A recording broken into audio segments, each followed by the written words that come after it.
Hello viewers, আসসালামু আলাইকুম। সবাইকে ওয়েলকাম জানিয়ে নতুন আরও একটি এপিসোড শুরু করছি। আজকে একটা ঝটপট নাস্তা রেসিপি শেয়ার করছি, আর সেটা হচ্ছে ব্রেড মাশরুম টোস্ট। এটা এত অল্প সময় যে তৈরি করা যায় আর খেতে এত মজার, আর এটা বাচ্চারা স্কুলের টিফিন বা বিকেলের জন্য খুবই হেল্পফুল একটা রেসিপি বলা যায়। চলুন রেসিপিটি শুরু করি। প্রথমে একটা ফ্রাই প্যানে 2 টেবিল চামচের মতো বাটার দিয়ে দিচ্ছি। বাটারটা যখন মোটামুটি গলে যাবে তখন আমি এখানে দিয়ে দিয়েছি 2 পিসের মতো ব্রেড। আর এইভাবে 2 মিনিটের মতো আমি ব্রেডের স্লাইসগুলোকে একটু ভেজে নেব, এতে করে খুব সুন্দর একটা কালার চলে আসবে আর মচমচে এই ব্রেডগুলো থেকে দারুণ একটা স্মেল আসা শুরু করবে। কয়েক মিনিট ভাজার পর আমি ব্রেডগুলোকে তুলে নিয়েছি। এই ফ্রাই প্যানে আমি আরও 2 পিসের মতো ব্রেড ভেজে নিয়েছি, আর এখানেও প্রয়োজনে আরেকটু বাটার অ্যাড করে নেব। ব্রেডগুলো ভাজা হয়ে গেছে। এবার আমি আবারও ফ্রাই প্যানে 2 টেবিল চামচের মতো বাটার দিয়ে দিচ্ছি। বাটারটা যখন গলে আসবে তখন আমি এখানে দিয়ে দিয়েছি 1 টেবিল চামচের মতো রসুন কুচি, আর এই বাটার মধ্যে রসুনটাকে কিছুক্ষণের জন্য ভেজে নিচ্ছি। রসুনটা হালকা একটু ভেজে নেওয়ার পর এখানে আমি বাটন মাশরুম কেটে নিয়েছি, সেটা দিয়ে দিয়েছি। এখানে প্রায় হাফ কাপ থেকে কিছুটা বেশি আছে। এখানে এবার অ্যাড করে দিয়েছি 2 টেবিল চামচের মতো ময়দা। ময়দার পরিমাপটা অবশ্যই বাটারের পরিমাপের মতো করে দিতে হবে, মানে বাটার যতটুকু দিতে হবে ময়দার পরিমাপটাও ঠিক ততটুকুই দিতে হবে।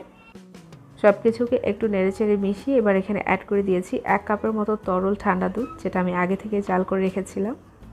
এবার এখানে 1 চিমটি পরিমাণ লবণ দিয়ে দিচ্ছি আর একটু নেড়েচেড়ে মিশিয়ে নিচ্ছি।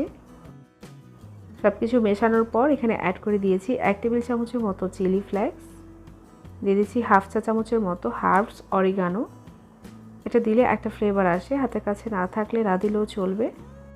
এবার আবারও মিশিয়ে নিচ্ছি। এটাকে আরও টেস্টি করার জন্য এখানে আমি 3 টেবিল চামচের মতো মোজারেলা চিজ দিয়ে দিচ্ছি। আর এই মোজারেলা চিজটা কিন্তু আমি নিজে তৈরি করেছি। আর চিজটা গলে যাওয়া মাত্রই আমি চুলা ফ্লেমটা বন্ধ করে দিচ্ছি। এটা কিন্তু এর থেকে বেশি ঘন করা যাবে না, এতে করে ঠান্ডা হতে হতে এটা আরও ঘন হয়ে যাবে। আর চুলার ফ্লেমটা বন্ধ করে দিয়ে এটা সাথে সাথে একটা বাটিতে নিয়ে নিতে হবে। এবার এখান থেকে আমি কিছুটা পরিমাণ নিয়ে ব্রেডের উপরে ছড়িয়ে দিচ্ছি।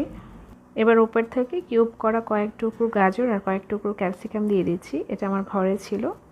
আর উপর থেকে কিছুটা ব্ল্যাক অলিভ দিয়ে দিচ্ছি। এভাবে লম্বা দাগ টেনে টেনে টমেটো কেচাপ দিয়ে দিচ্ছি। অল্প অল্প করে উপকরণ কিন্তু অনেকগুলোই লেগেছে, আর এই উপকরণগুলো রেডি করে যদি আপনারা এটা তৈরি করেন, এই রান্নাটা করতে একদমই সময় লাগে না। মাত্র 5 মিনিট হাতে নিয়ে কিন্তু এই রেসিপিটা তৈরি করা যায়। আর ওপর থেকে এভাবে একটু গার্নিশ করে নিলে খাবারটা দেখতে এবং খেতে দুটোই ভালো লাগে।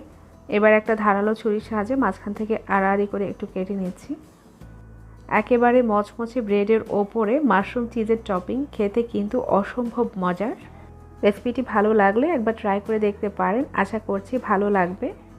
ভিডিওটি ভালো লাগলে চ্যানেলটাকে সাবস্ক্রাইব করে পাশেই থাকবেন। আবারও দেখা হবে নতুন কোনো রেসিপিতে ইনশাআল্লাহ। আজকের মতো এখানে বিদায় নিচ্ছি। আল্লাহ হাফেজ।